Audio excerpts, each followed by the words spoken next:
Hannah's struggle was real. She had a problem and she saw it through the lens of her world. In her day, as you've heard already in the service, her value came from producing a child, and not just any child, it had to be a male child. Now, of course, that's not how we see the world today, but our problems would seem just as foreign to her as hers does to us. Whether her problem or our problems, her simplistic sounding solution might just work. She turned to God. And we can turn to God with our problems too. That doesn't mean God will intervene and work things out the way we hope, or God will manipulate the situation. It means that we have a partner in our approach to the complex issues we encounter. When we turn to God, we have the creator of the universe, who is capable of overcoming the power of death as a conversation partner. Now, our partnership with God is not one of equals, lest we deceive ourselves. We approach the throne of the divine with great humility and expectation. God is powerful, and we are weak. That's where I was going to begin today.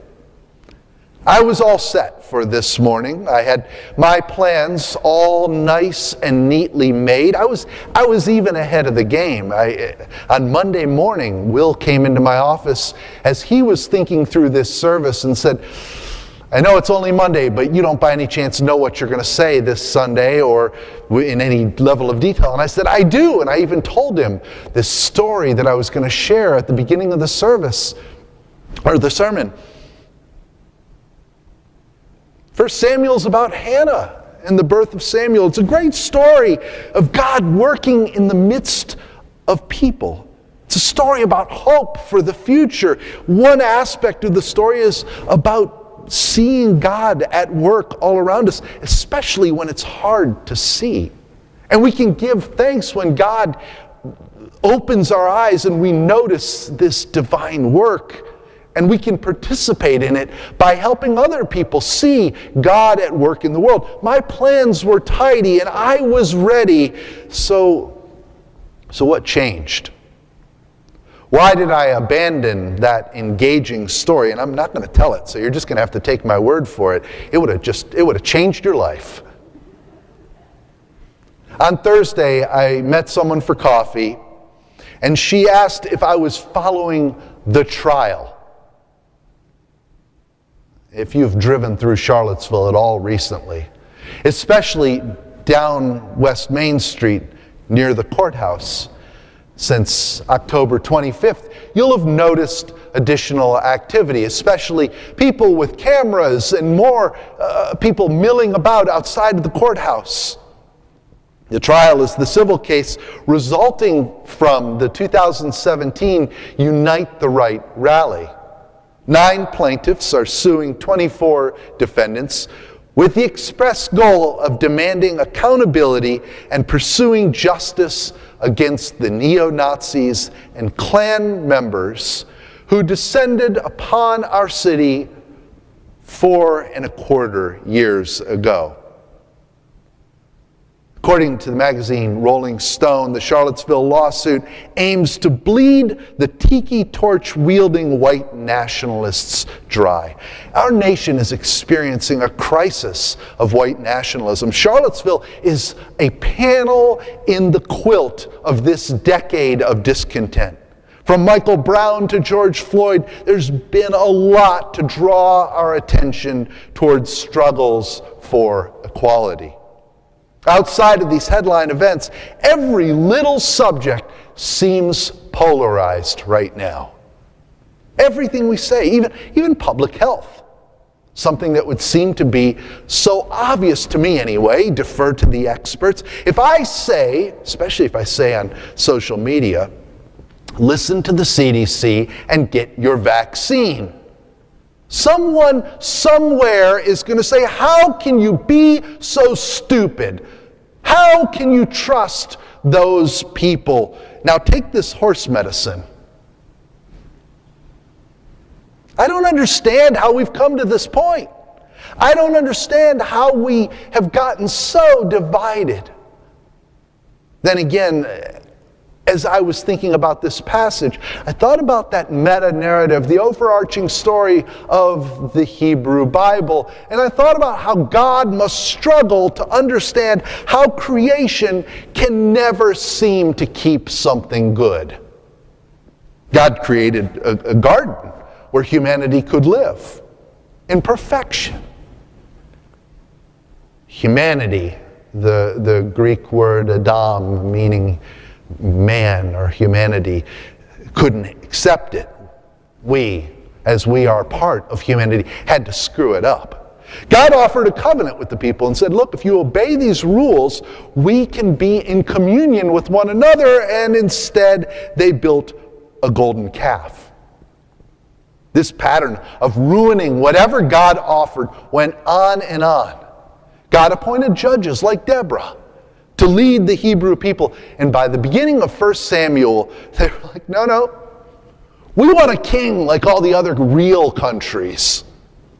And this is where we come into this reading, this Old Testament lesson today. This is where we find Hannah saying to God, look, God, I know that I live in a time when a woman's only value comes from having a child, and obviously just any child isn't good enough. It has to be a male child. And even though we've had Deborah, who was one of our leaders, and a woman who was a judge, I need a son to have any value. My husband, Elkanah, for reasons, has another wife also, Peninnah, and she's got kids, so she's got value. She's got sons, so she's got real value, and she gives me all kinds of constant guff about not having any kids. Therefore, God, if I could just have a boy, I will commit him to you. Well, Hannah didn't really say those exact words. Obviously, I'm retrojecting 21st century sensibilities into her speech, into her prayer. I have no idea whether she questioned the world in which she lived. She wouldn't have any reason to question it. And this is where her struggle reminds me of the trial. Our passage highlights a shift from the period of judges to the period of kings in ancient Israel. Something was about to happen.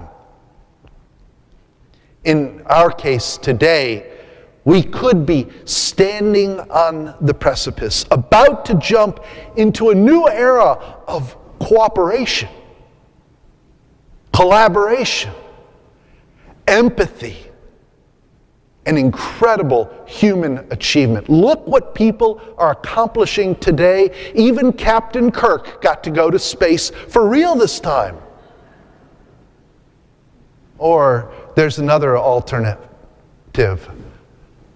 We could succumb to fear and false ideologies. We could revert to further divisions and find our way into dark days.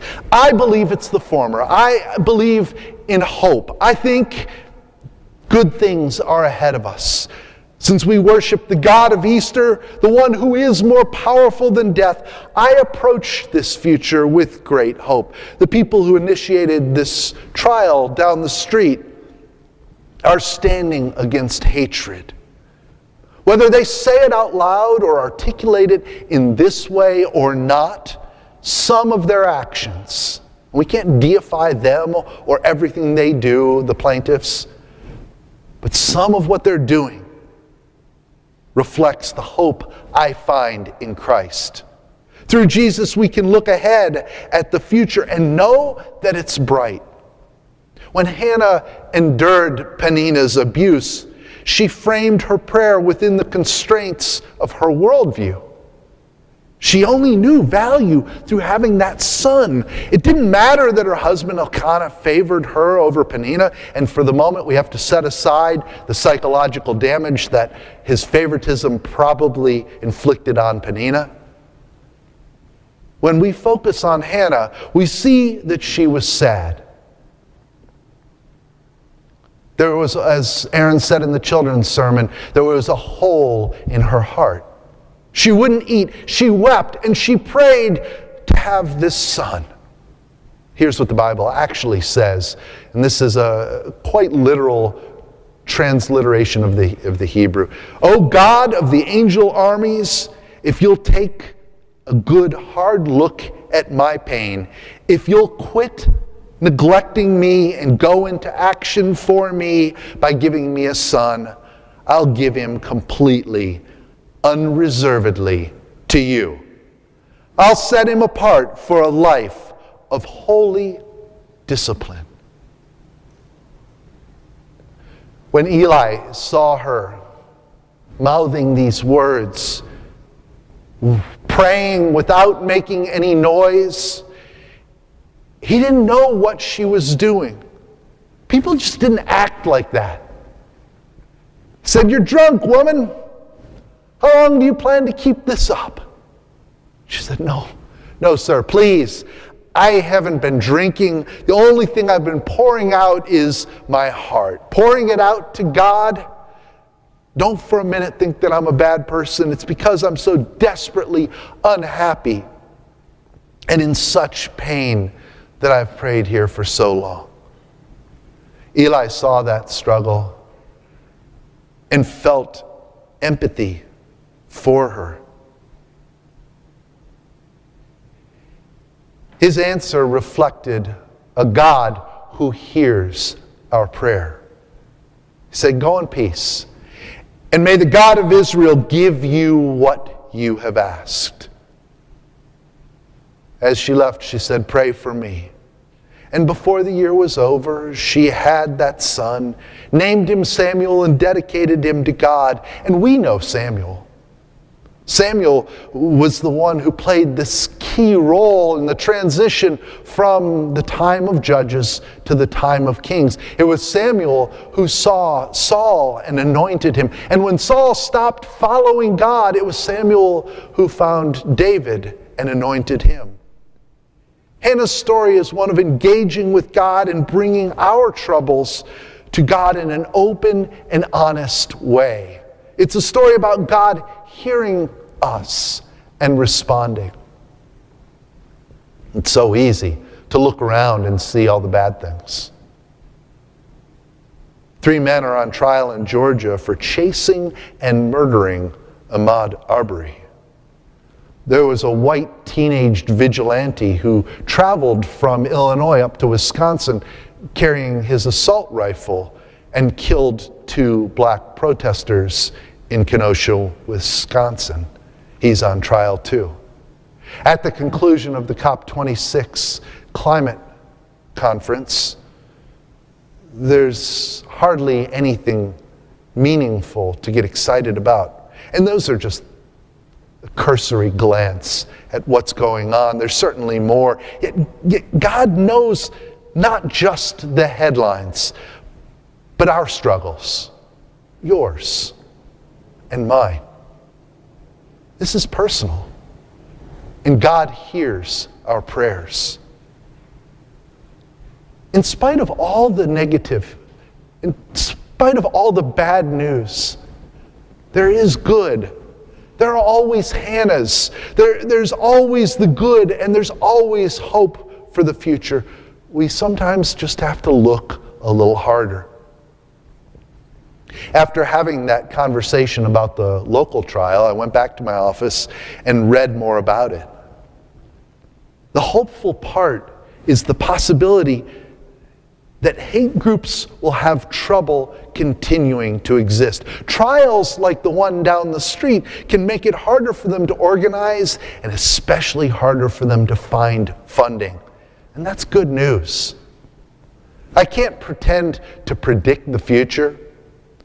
Some things, some trials will go well, some climate conferences will go well, others won't, but we can't give up. After Elkanah tried to comfort Hannah, she snuck away and went back to pray again. Like Hannah, we can't give up hope. We can go back and engage with God yet again. No matter the outcome, we can keep going back. We can keep engaging with God. Every one of us faces trials and tribulations. Having a relationship with God doesn't take them away, but it can change how we respond. We can talk to God, and more importantly, we can listen to God's response.